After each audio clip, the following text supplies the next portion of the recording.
time zone of North America. And greetings to the rest, whichever time zone you are in. And our session is now the closing time keynote of the two-day conference called East Asia Strategy Forum, hosted by Toronto-based Institute for Peace and Diplomacy. Welcome, everyone. My name is Wenran Jiang. I serve as an advisor to IPD. And today, we're extremely privileged to have Australia's former ambassador to China, Dr. Geoff Raby, who is going to be now actually joining us from Sydney, Australia, the morning time. For the closing keynote. For those who are not familiar with Dr. Raby, he actually has multiple ambassadors titles. Of course, mostly known, he was Australia's ambassador to China from 2007 to 2011.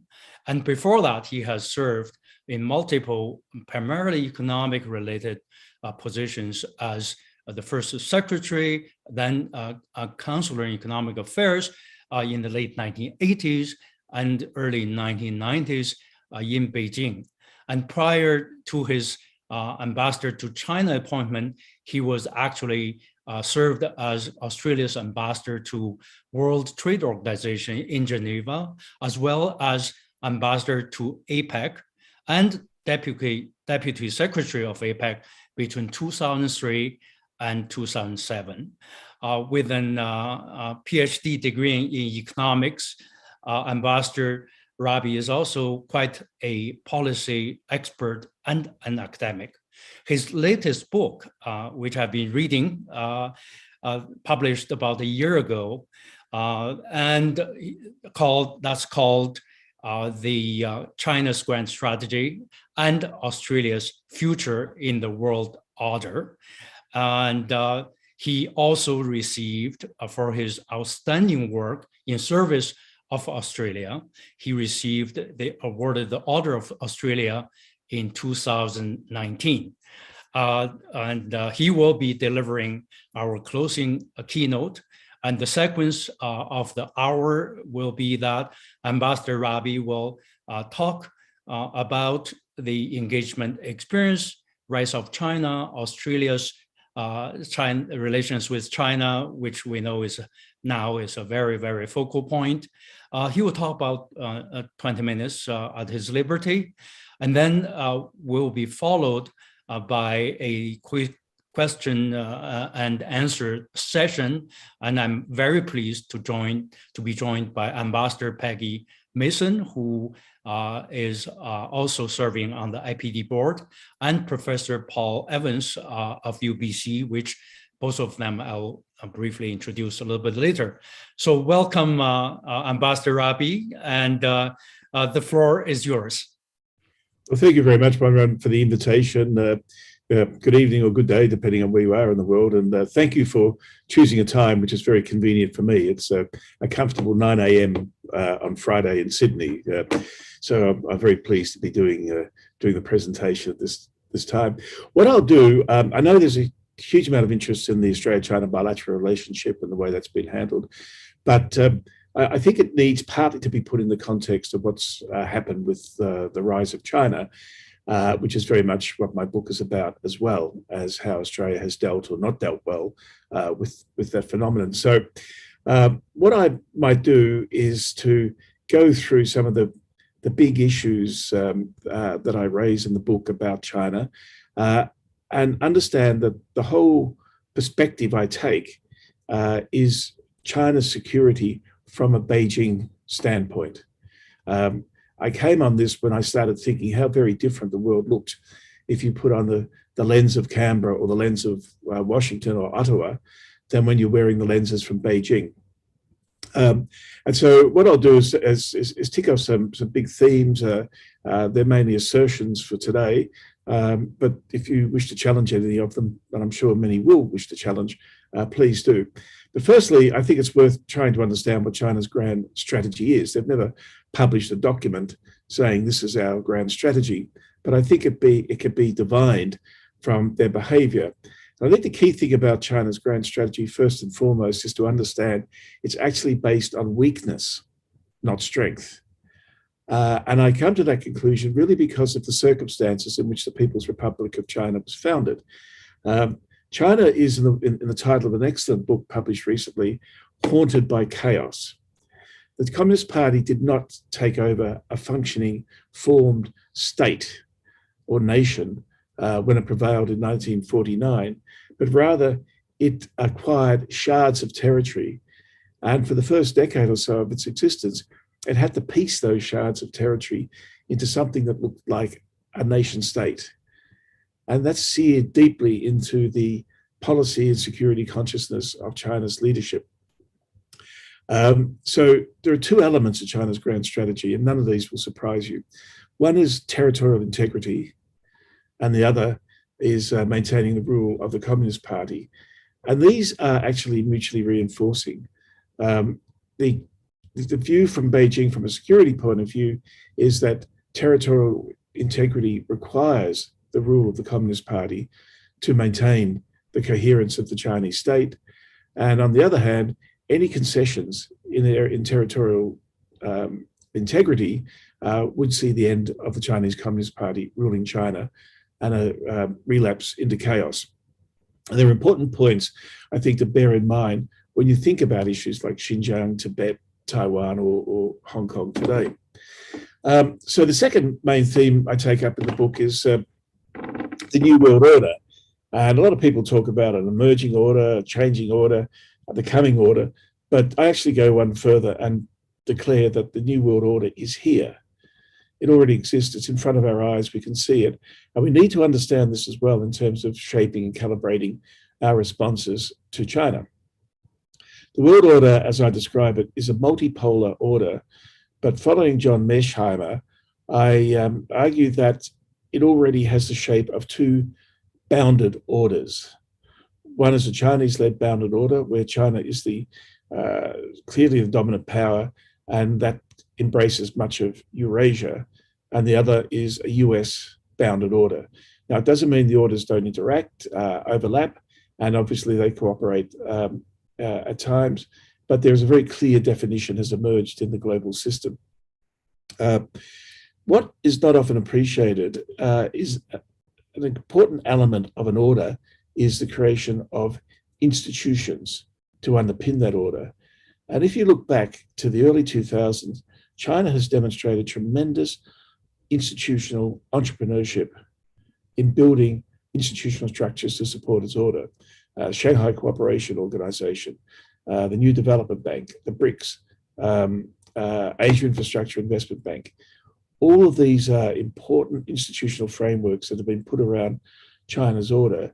And it's been underpinned by things like the rollout of digital technologies across Eurasia. I argue that China is now the digital backbone from Beijing to Warsaw.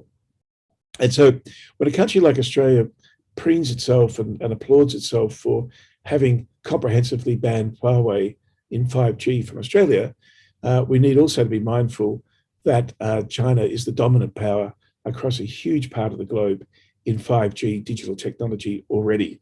So the world has changed and the order has changed, and China already is the leader of its own bounded order. The third element that I think is extremely important and often overlooked when we're looking at our policy and how we deal with China, and it's an important consideration when you look at how the policy debates conducted by the military-industrial complex in our countries. No one ever looks at the constraints on China's exercise of power. What they look at is this enormous economy that's grown at breakneck speed, that there's been the greatest power shift in world history across the Pacific, and commensurate with that incredible growth of economic weight and power has been China's military modernization and expansion of its military capabilities, and even beyond the region into blue water capabilities. But China is, unlike the United States, a constrained superpower. I use the term Prometheus bound. And China has four major constraints. One is geography. China has 14 countries on its border, 22,000 kilometers of land border to defend.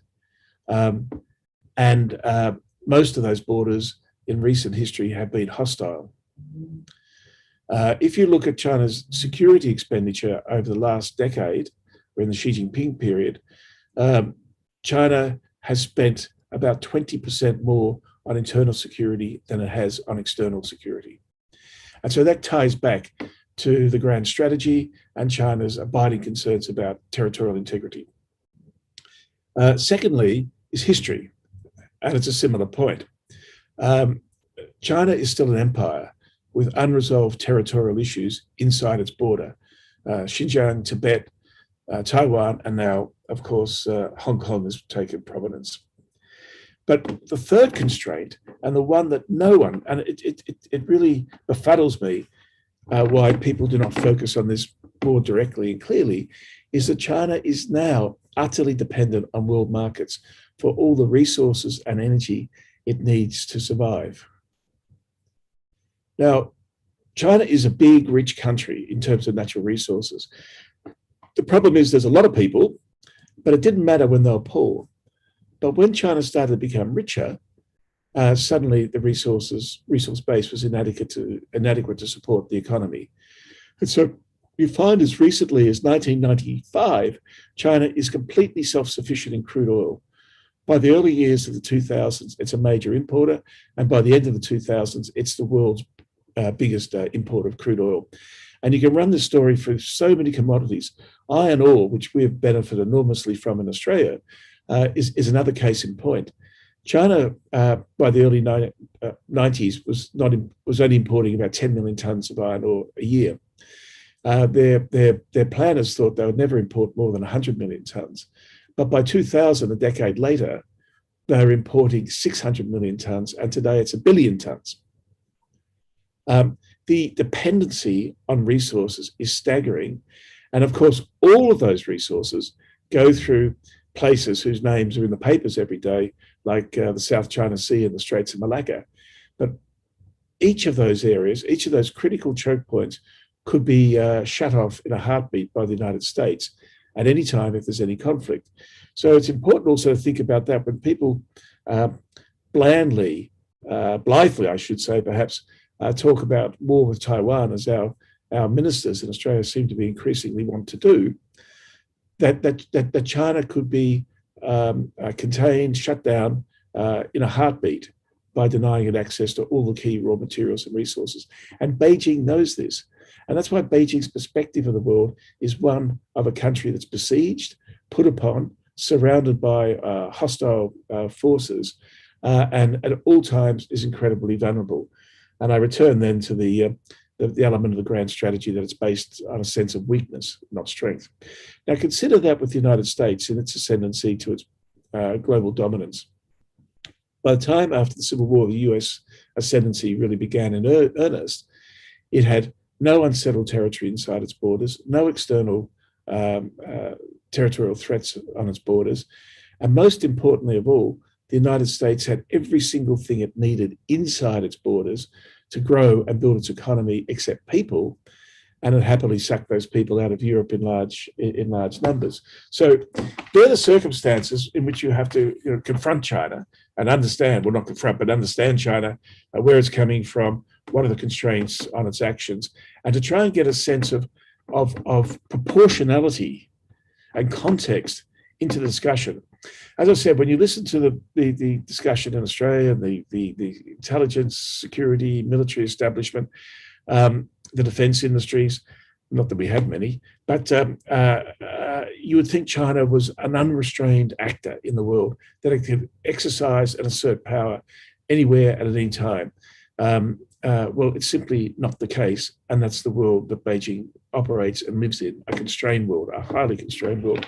I mentioned I had 4 constraints. The fourth one was soft power. I won't go into it other than say that I'm very dismissive in the book about China's soft power because it's filtered through the lens of the Chinese Communist Party.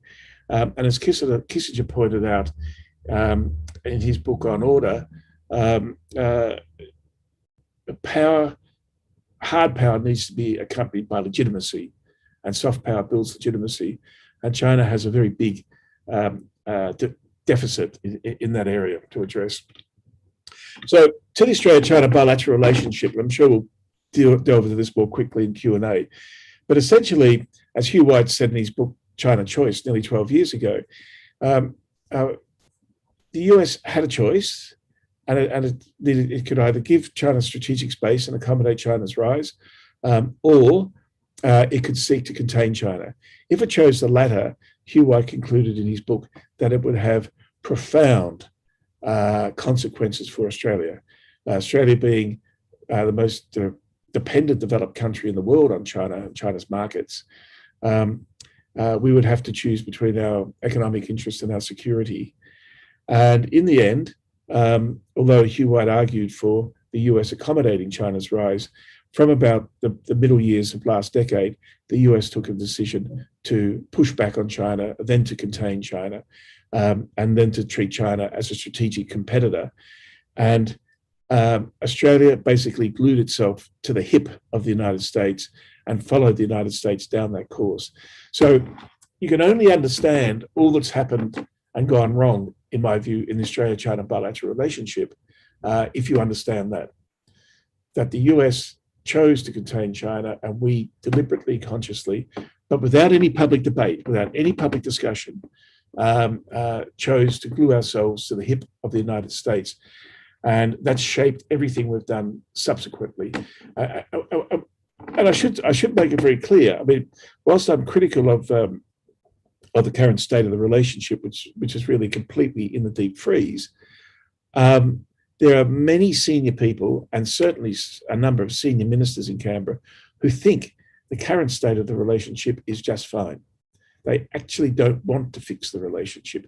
They believe that because China does not share our values, and that we've joined the US in strategic competition with China, that this is exactly where we should be. Now, we've benefited enormously because of natural resources.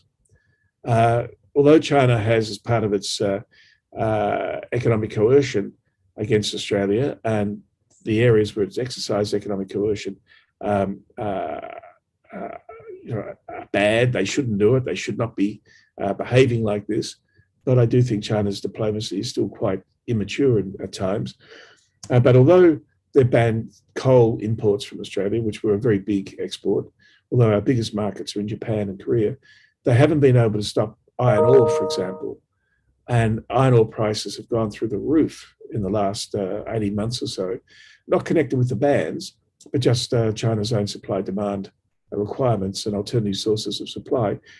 So at an aggregate macro level, you wouldn't know that there was any problem in the relationship with China because our aggregate total exports are still booming and driven largely by the China market, which is a great irony in all of this, but only really because of one or two commodities, which are and LNG is another one, which is in such high demand in China and prices are so strong.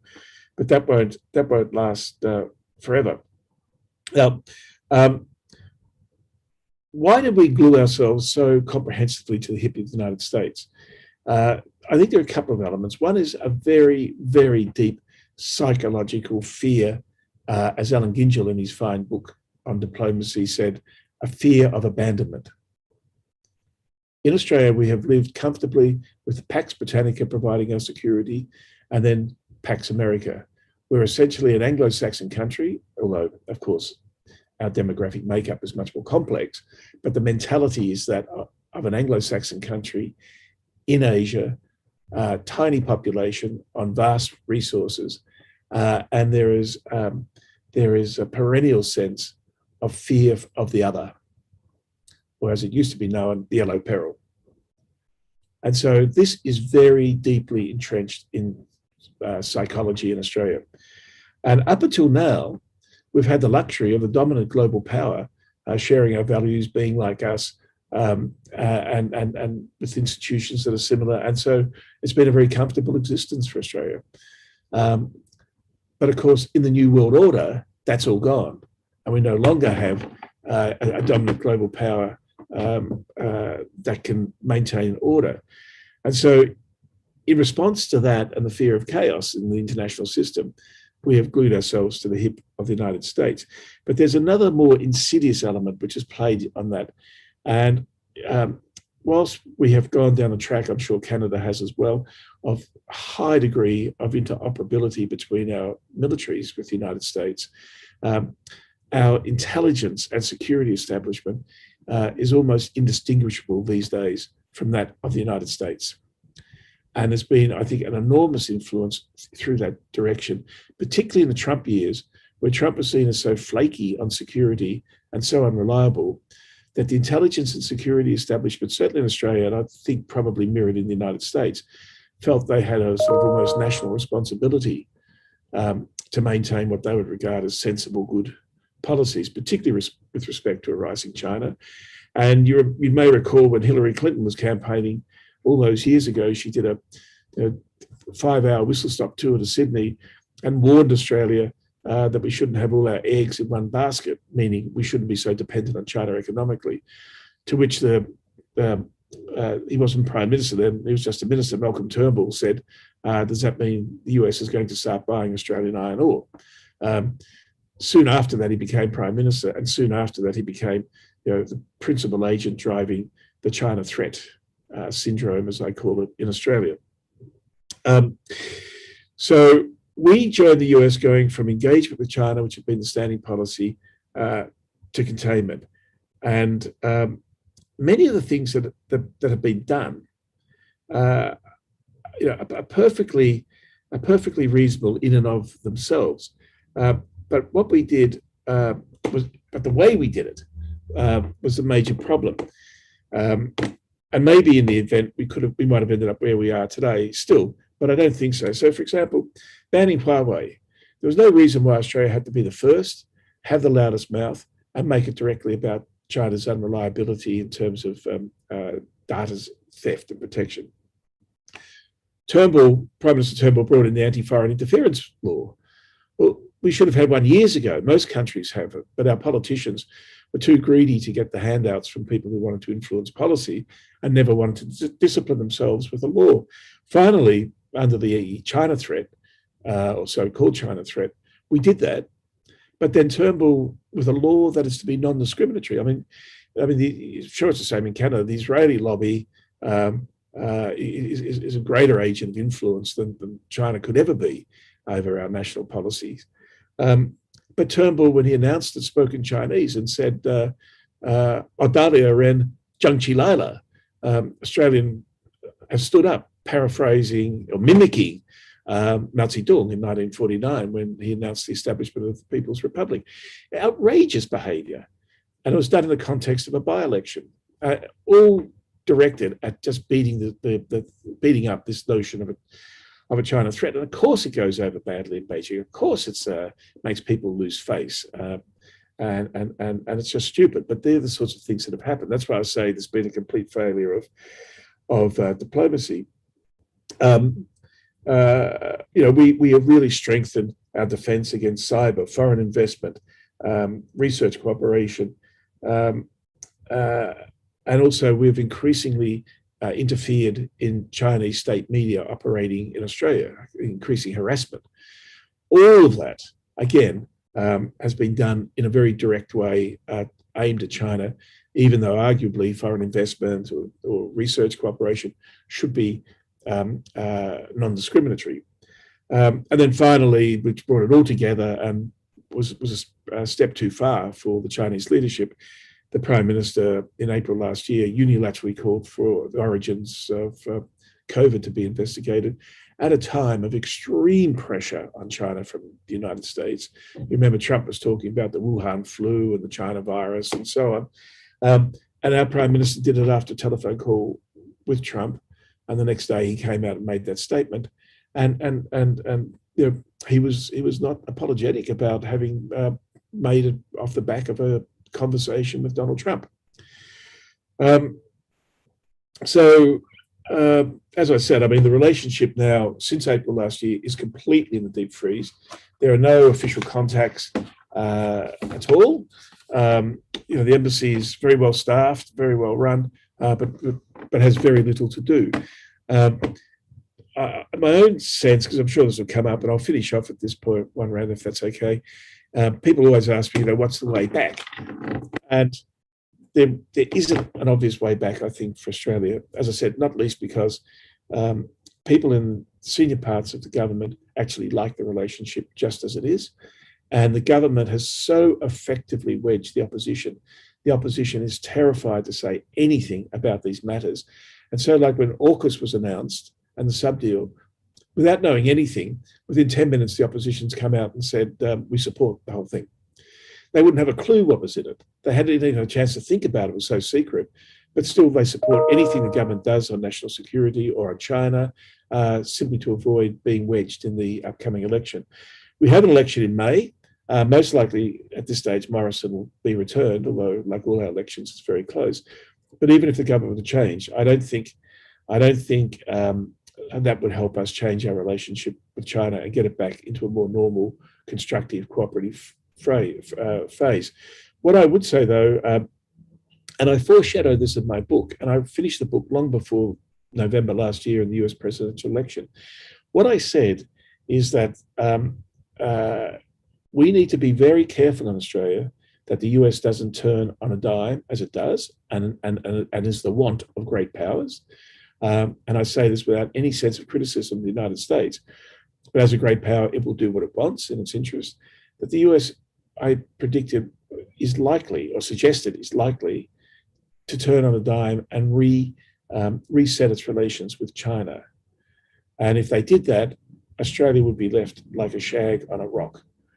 And I published a column this week in the Australian Financial Review, basically reminding people of what I said and warning them again that I think the US is getting very close to that point. But it will only be after the US, I think, shifts its position on China that Australia could start to recalibrate its own position. Well, thanks very much for listening to me. All right, Geoff, thank you very much for laying out the basics. I'm reading your book. I'm very impressed. You're taking the approach that are quite not taken by the mainstream media and others, because the conventional wisdom is that China is getting stronger and stronger and more assertive by the day, and we must, in the West, do something about it. And you laid out, I think, a very nuanced analysis of China's vulnerabilities, as you listed here, 3 or 4 of major areas how China is more internally focused, externally for kind of managing a multi-ethnic, almost an empire rather than a unified nation state, are very vulnerable. So therefore, China's behavior, as you said in your book, derives from its weakness rather than from its strength. A very interesting take. But I want now both Ambassador Peggy Mason and Professor Paul Evans to join me in the next half an hour or so, and to just follow up on many of the issues you mentioned, because both of these outstanding academics, former ambassadors and scholars now, done a lot of Asia Pacific related works since late 80s, early 90s. They were both at the Council on Security for the Asia Pacific region, which you're aware of, since early 90s. They're involved in different nuclear armament, disarmament related activities and networks. They have close ties working with Australia as a part of the Track 2 mechanism, and Ambassador Mason is now the president of the Rideau Institute, which focuses on defense issues, foreign policy, disarmament, among other things. And so both are very familiar with the scene. And so I have a lot of questions, but I want maybe Peggy, you can start, jump in, and then Paul, I will follow up with you. We have limited time, so let's get into the discussion right away. Thank you very much. I thought that perhaps we could just go a little further with respect to the Australian debate on China And, in the context of former Prime Minister Paul Keatings' latest speech on the AUKUS deal, I think Jeffrey Sachs described it as a blistering attack. And he focused very much on locking Australia into an American force structure and military strategy. And so I wonder if you could comment a little more on that. All of that, this, of course, has great resonance for Canada. We have a mainstream media that holds up Australia as having the policy that we should emulate. And not much counter view in the media, and the same terror among politicians to be seen as soft on China. Well, look, thanks very much, Peggy. I'm very sorry for you when you describe your media like that. Gosh, it's a big part of the problem in Australia as well. I mean, some of our media is rabid, and on Paul Keating, which I thought was an excellent discussion. And really what he was doing was just trying to put context around so many of these issues and to provide a foreign policy framework to help us understand what's going on and how we need to respond to it. But he was savaged by some senior correspondents in the different media in Australia. So much so, unusually for Paul, he came out with a rebuttal of them. But look, on AUKUS, I've described it largely as a headline. I was so disappointed when I saw it. I've spent nearly 40 years of my professional life building relations between Australia and Asia and trying to integrate Australia more deeply into Asia. As Keating has always said, Australia has to find its security in Asia, not from Asia. We have no option, given our size and our physical location. And that's a big difference between us and Canada. We actually live in Asia. So it's even more bizarre, some of the things that are happening in Australia. But no one really knows what AUKUS is. And the idea that at this stage in our development, that we line up with the Anglosphere, I just find appalling. It's the Anglosphere minus, so congratulations to Canada and New Zealand for not jumping on board. And in that context, I also say, I think people have backed off from it now, but trying to take the Five Eyes on mission creep into all sorts of areas is crazy, not least because it will undermine the great work the Five Eyes does in intelligence. It has one job and one job only. So, but this hankering for an Anglosphere, and of course, in Australia, again, the same people that think the relationship with China is in the right place are the same people that love the fact that the UK Brexited. We have senior Conservative politicians in Australia who are champions of Brexit and who embrace Johnson. As I say, I feel so sorry for the British that they're so isolated that they have to embrace Australia. I mean, this is just, it's appalling. So, Johnson pops up. They've got no business in AUKUS other than the nuclear submarine element of it. But more seriously, I mean, we don't know anything about it. It's an 18-month process to work out what we're going to do in terms of nuclear submarines. And Keating said in his interview, which was I thought a brilliant metaphor. He's always very good, I'm sure you know, on metaphors. When we finally get the submarines, it'll be like throwing a handful of toothpicks at a mountain. The world will have moved on in 20 years. Now, there are other elements of AUKUS that are noteworthy and could be of interest, such as on cyber. But there again, cyber, I would have thought Five Eyes was fit for purpose for cyber. Why do we need AUKUS? So I see it much more as a headline and a statement. And the problem is the headline and the statement's directed at China, but in Asia, and this has to be very, very clearly understood, it's seen as an Anglo-Saxon construct.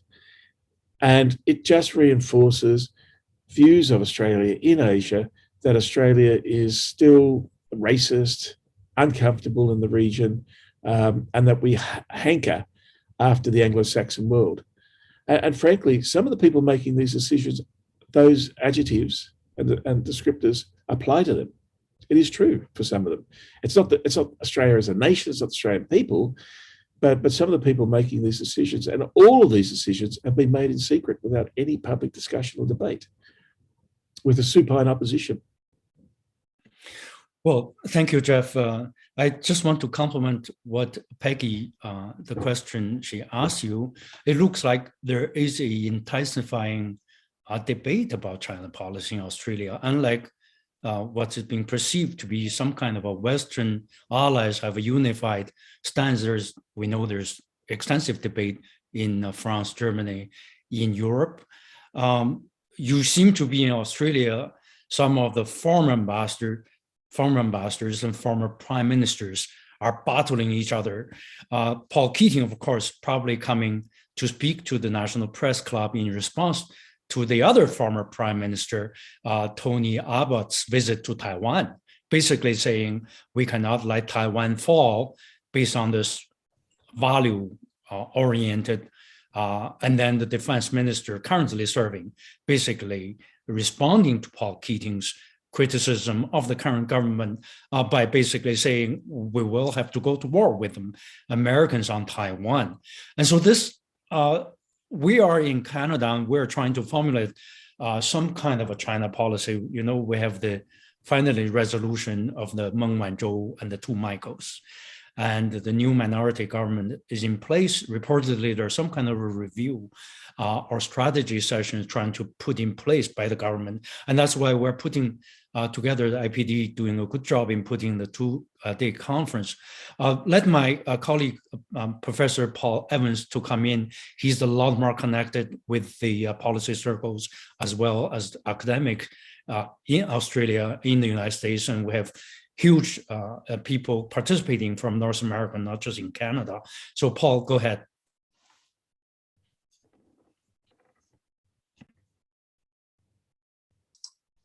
Well, thank you, Ambassador Raby, for your remarks, and they're insightful and very helpful to us as there's a public discussion and a governmental discussion on what's next with Canada, China, after the 3Ms affair is at least put to the side. And as we're looking at Australia, for some, Australia is the exemplar of a plucky country that has stood up to China, that has found ways to work with the United States, has positioned itself with like-minded countries, not just the Anglosphere, but with Japan and with India in the Quad. It's an exemplar. For others, it is seen as a cautionary tale. And we don't have we're lucky to get to hear your perspective on these matters. And the question I'd like to open with is the consensus. In the United States, there is a fairly strong consensus, multi-partisan, or cross-partisan, multi-dimensional with a lot of business people involved, a consensus that and the public, that the strategic containment or competition with China is the right way for a long period of time. And I'm a little puzzled by what you've told us, because in some ways we thought there was an Australian consensus. But in fact, there is not. There's a kind of silent alignment of several forces, and a stronger view of some of your institutes like ASPE that have been dominant, not only in an Australia discussion, but internationally. We're still looking at rules that ASPE designs on the basis of who are good partners and bad partners in China, to take as an example. But I'm a little puzzled whether there is an Australian consensus, because we do not hear dissenting views, people with a different calculation of the pluses and minuses of Australia's approach. Are we just not listening carefully enough? It's a good question, very good question. Very astute observations about Australia as well. Look, over the years that we've shifted, along with the United States, to this position of treating China as a strategic competitor, there's been a concerted and very, very effective campaign by segments of the media and members of parliament to silence the voice of business. Because clearly, if we're going to go down this path, the biggest obstacle was going to be business, and business are the biggest champions of a close, strong relationship with China, and the ones that tolerate China's excesses and bad behavior more than anyone else. But they have very, very effectively delegitimized, as I call it, delegitimized the voice of business. So any business leader these days that stands up and says, hey, this is hurting us, we're losing business, the United States is taking our markets for LNG, lumber, or wine, which is all true, we should fix up the relationship and get back into a more normal situation. They are hounded and rounded on for just pursuing their own narrow self-interest against the national interest. And it's been very, very effective. And the other thing that particularly this Prime Minister has been very, very good at aligning the government's policies to China with a life and death struggle to defend Australia's values. And they've linked that very well, and ASPI's been extremely effective in that also. So there is, I think, a silent majority that would want the relationship with China to be on a different footing. But equally, you won't pick up that from the polls, because the way the polling is done and asked,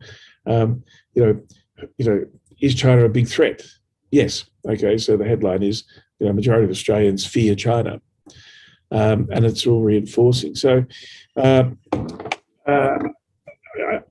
it's very hard for me to answer, but my sense is there is a silent majority that would want the relationship to be in a better place, a different place. But the government and segments of the media have so effectively managed the relationship, demonized China, that that's the only voice you're hearing at a public level. If I could ask one further question along this line. Please, go ahead. And we just have heard that your Prime Minister has announced 63 areas of high technology that are now going to be treated as national security issues in Australia. And these are not just dual-use military kinds of sectors. These are basically a whole set of high-tech sectors that relate to the fourth industrial revolution, what we're moving into. And there are some voices in Canada who feel we should restrict more sectors, limit our research collaborations in our universities, our partnerships with Chinese institutions. So how far down the tracks is this decoupling, or at least selective decoupling, running in Australia? Look, not that far at present. I mean, this is a step change that you're pointing out, Paul, and it's very, very significant. Mind you, I hardly think Australia's cutting edge in most of these areas, but that's another conversation, perhaps. As from last year, as part of the sort of anti-interference and the decoupling, universities had to register with the government every single MOU that they've signed with a Chinese academic institution. And essentially all Chinese academic institutions are regarded as being somehow connected to the Chinese state. And every single MOU, there's thousands and thousands of, as you can imagine, and it's driving the university's compliance, is driving the universities nuts. But this is now an established regulatory regime that universities have to operate within. And it is designed and intended to limit contact, exchange, restrict technology transfer. Sorry, someone's calling me. I'm in a hotel room. Sorry, the phone rang. So its purpose is, as you say, is decoupling. But the thing is, what we don't have in Australia is a debate about what it costs us. You can do all of these things, but there's a cost to everything, and then that raises the question: what is the threat? And that's why I'm always talking about context and proportionality. Like when we pass the anti-foreign interference laws and various things, I'm on the register for transparency's sake, but that's quite happy. Whatever I'm asked about, I'm very proud that I'm on the register because I believe in transparency. But no one actually asks what's the cost. and what is the size of the threat. Now, there's been an incredible ramp up in police and intelligence activity against Chinese citizens or people connected with China in Australia. Raids of politicians' homes and offices with a lot of police present, so it all gets on the evening news, with a lot of media present, so it all gets on the evening news. And in 4 or 5 years of this heightened China threat concern, there's been about 2 people who have actually been found to have done anything that might be against the anti-interference laws. I keep saying in my public speeches, where are the bodies?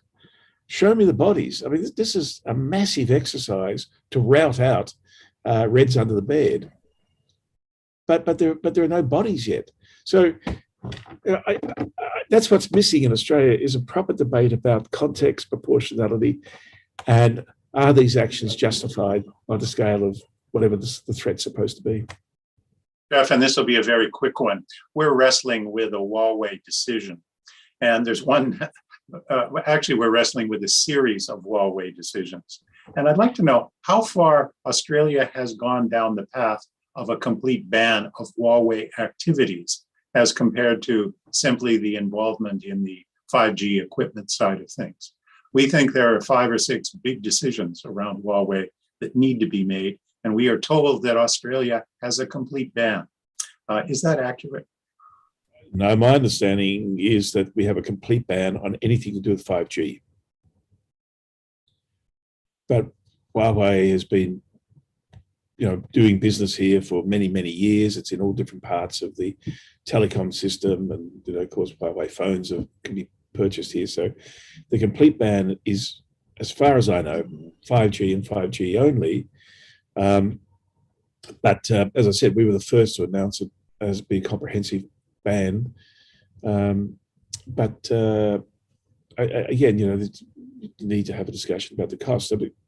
I always thought that Huawei mishandled their own public affairs management by not talking about this in terms of competition policy and trying to look at what it costs consumers to restrict Huawei from the network. The other thing I was going to say, Huawei has basically scaled back its operations in Australia massively.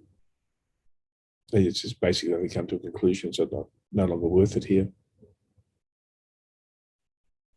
All right. I want to follow up very briefly, almost like a comment on the discussion about the academic science research related activities that in North America and in Australia now, a lot of Chinese origin scholars are under pressure and feel very insecure.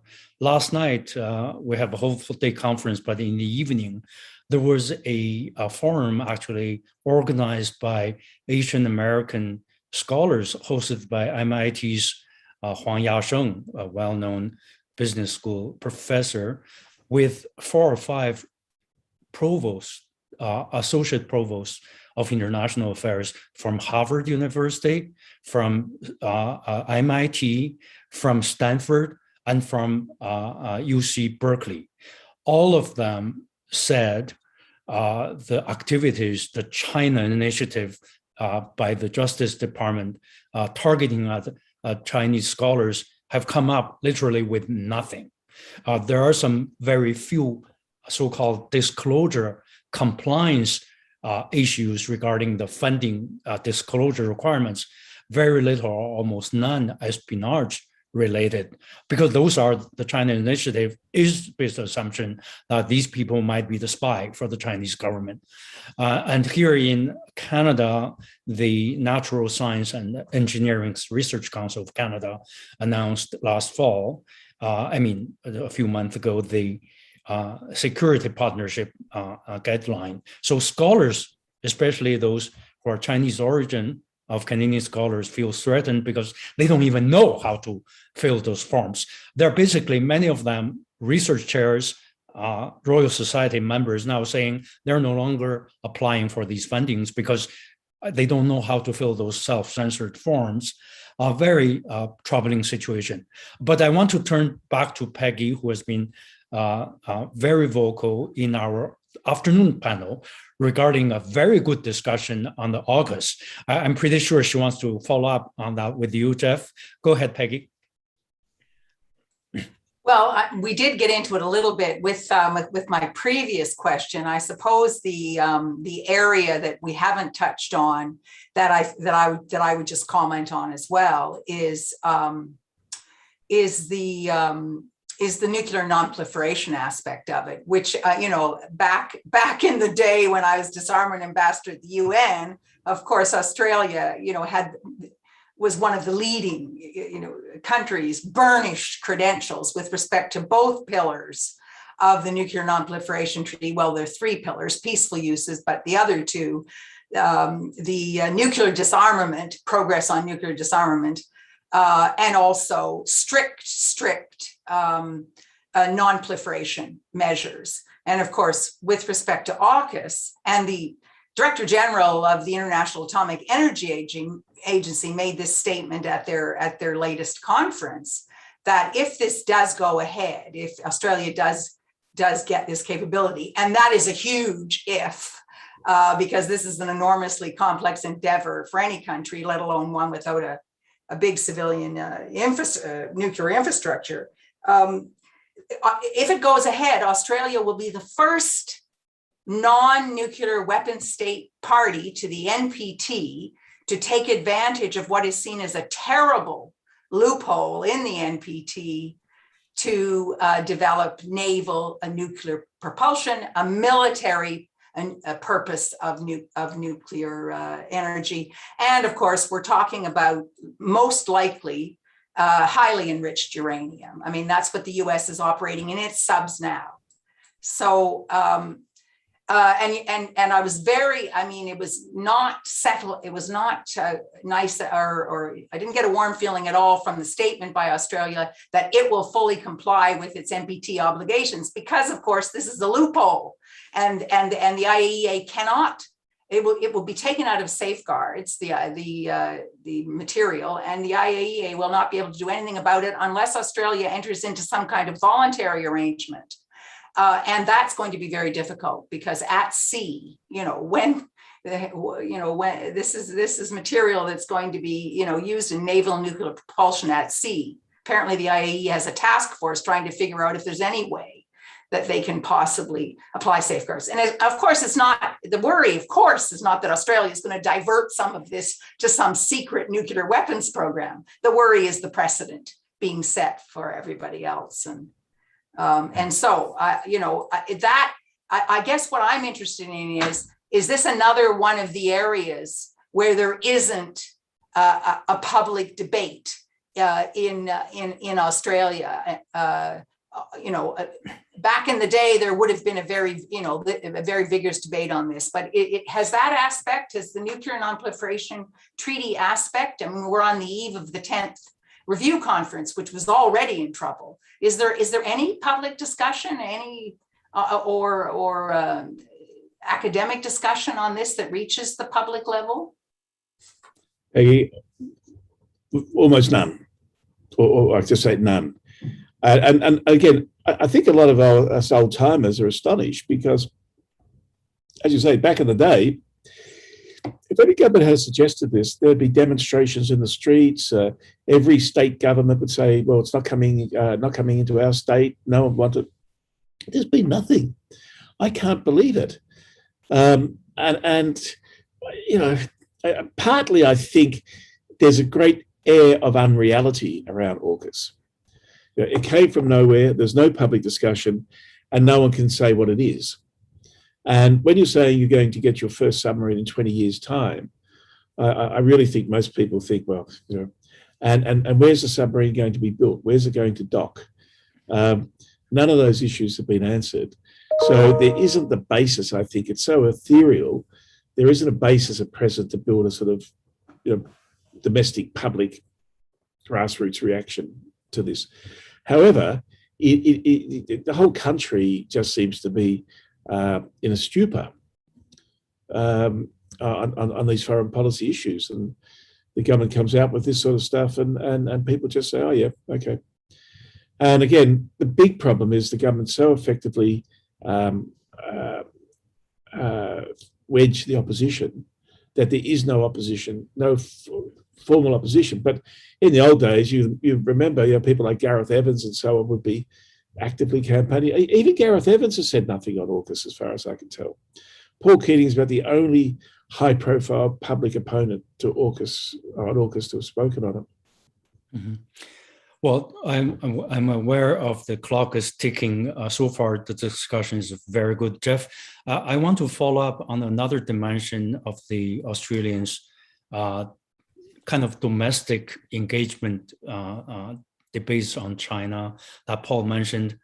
I'd love to see, I raised this issue with Jeffrey Sachs during the lunch keynote.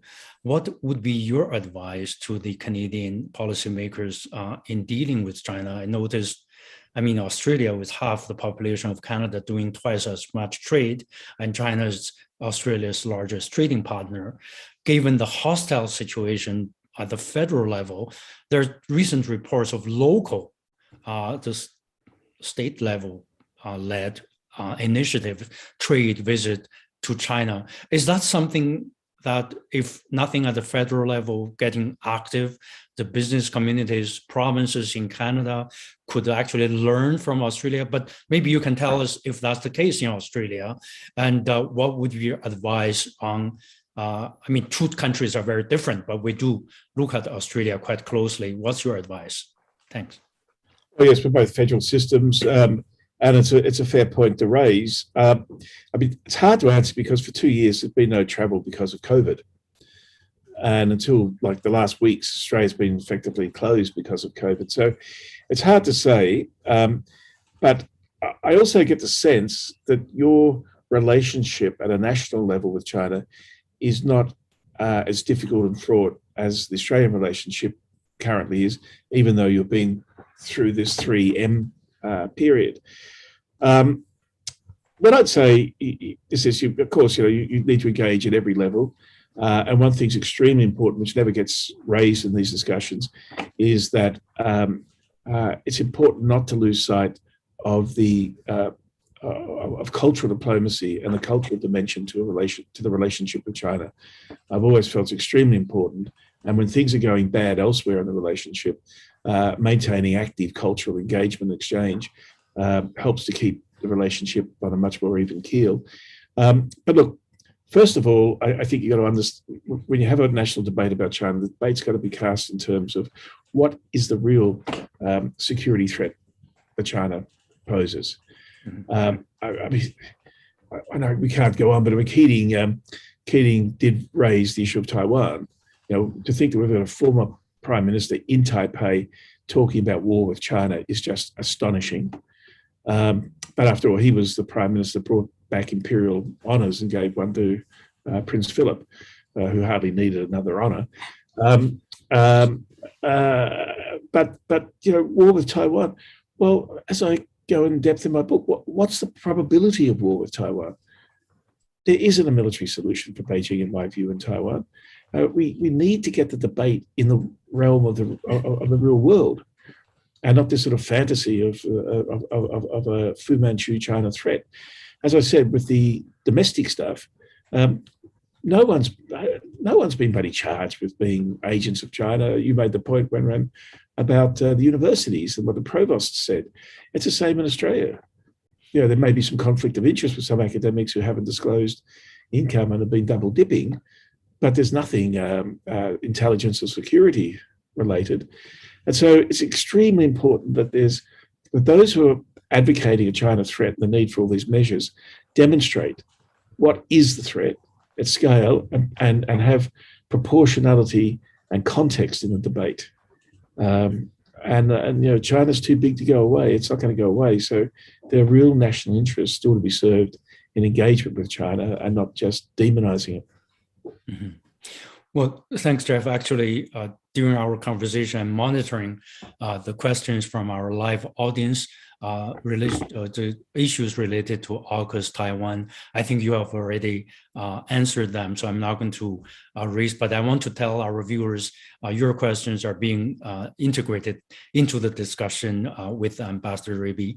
We're wrapping up, so let's, Paul and Maggie, anything you want to ask Geoff, and then let him wrap up in a few minutes. Go ahead. Geoff, we've pulled you in a lot of different directions in the discussion, and one about an emerging issue, which will be, I think, a test of your concept of what world order.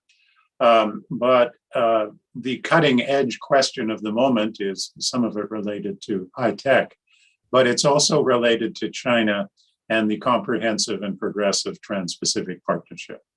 And the Chinese request to be considered for admission. And I wondered what the take, your private take. You've worked on a lot of economic issues, including with China. Australia was a champion of Asian open regionalism in an era that Peggy and I remember very well. But in light of the approach to relations with China, how do you think your government is going to deal and should deal with the request from China to reach into this organization? Well, I think first thing to note about it really is the capacity of China to surprise us in foreign policy. No one saw that coming. I don't think it was related to AUKUS. In fact, I know it's not related to AUKUS because before AUKUS was announced, I was told by a senior think tank person that work was going on membership. So they've thought about it, looked at it. Clearly, they've come to a view it's a way of blindsiding the United States because for domestic political reasons, the US can't join it.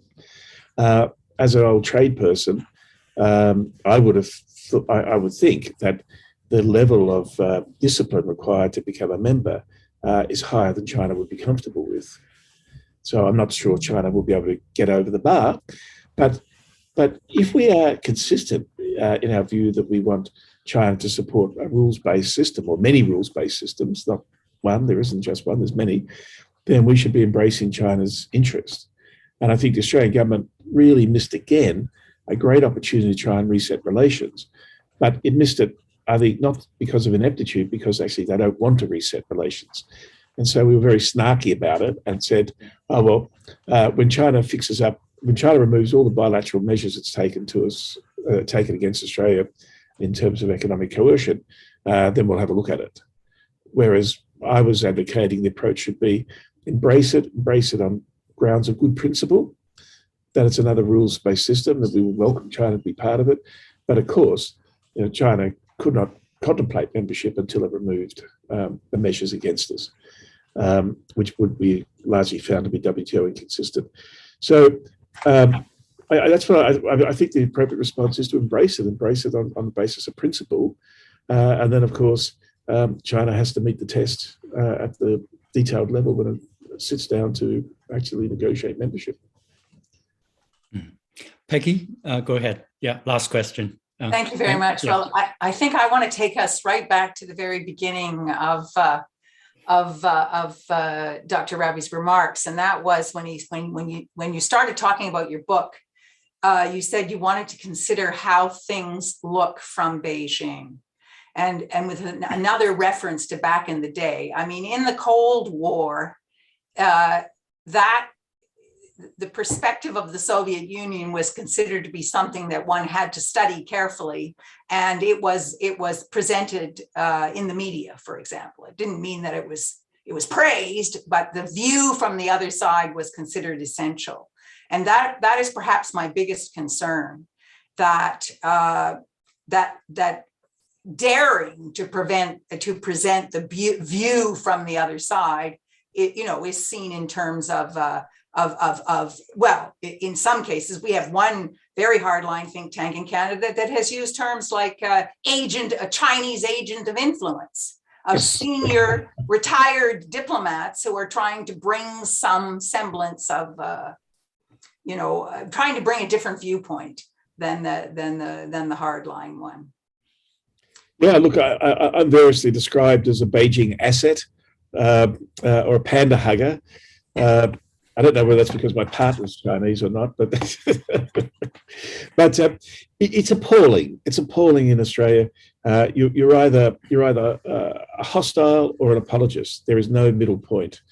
And Australian political debate's never known for its subtlety or its nuance, but this is the most extreme I've ever seen. And it really is not possible to come out with, if you like, what I would regard and what I put forward in my book is what I genuinely believe is a balanced view on China's security and its security concerns without being accused of being pro-Beijing. And I don't see, I mean, Keating was lambasted as an apologist for China. The defense minister is disgraceful. His only comment on Keating's remarks was, Keating, he's the apologist in chief. He's the appeaser. He's the appeaser in chief, the appeaser in chief. I mean, that's the depths that the debate has sunk to. So, as I said, I go back to the point I made earlier, what I make in the book. At some time, I believe the US will reset its relations with China, and will do so not because it changes its view on China, but because it's tried everything else and it hasn't worked. So the US talks about decoupling, and the Chinese leadership says, yeah, great, bring it on. We don't want to be subject to your influences any longer in any case. As I concluded in a column I wrote the other day in the AFR, as Churchill said, the Americans will eventually do the right thing once they've exhausted all other alternatives. And I think with the Biden-Xi summit, we're starting to see signs of that. All right. Well, Ambassador Geoff Raby, we've been talking to each other on our expert circle for a while. Finally, to have you addressing us in this important forum, very appreciative. geoffraby.com for those who want to go to follow him. He also writes for Australian Financial Review, a regular column. You can read him there. There's people asking, couldn't get your book earlier. It is available on Amazon because I bought it. And it is the China's grand strategy and Australia's future, Australia in the future world order. So you can get the book. I think some of my academic colleagues may want to use that for our graduate seminars. And again, Geoff, thank you so much for being with us. Thanks, Peggy. Thanks, Paul. Thank you for our audience to tune in. I'm now turning the floor to Beijing Mahdi, the Executive Director of IPD for the conference wrapping up remarks. Go ahead. Thank you, Ambassador Raby, Wenran, Peggy, Paul. Thank you for this thought-provoking conversation. I hope the nuanced views we heard from you and other speakers during the conference help us in moving forward in the right direction, in the path towards sustainable peace, prudent realism, and restraint. And I want to thank everyone who joined us yesterday and today for the inaugural East Asia Strategy Forum. As part of this conference, we hosted 7 panel discussions and 2 keynote sessions with over 35 scholars, experts, and former diplomats joining us from Canada, United States, Japan, China, New Zealand, United Kingdom, and Australia. The video recording of all these discussions are now available on our YouTube channel. So if you have missed any session, or if you would like to share these discussions with your colleagues, please check our YouTube channel, and I will post the link here in the chat box as well. I want to take this opportunity to thank my colleagues at IPD, including our staff, our fellows, and our advisors who worked tirelessly for at least the past 3 months to organize this conference. And I also would like to acknowledge the support of the Hill Times as the media sponsor and the Quincy Institute as the supporting organization for the conference. You will hear more from IPD about our upcoming discussions, publications, and projects. Please visit our website, follow us on Twitter and LinkedIn, and subscribe to our email list to receive the latest updates. Thank you and goodbye.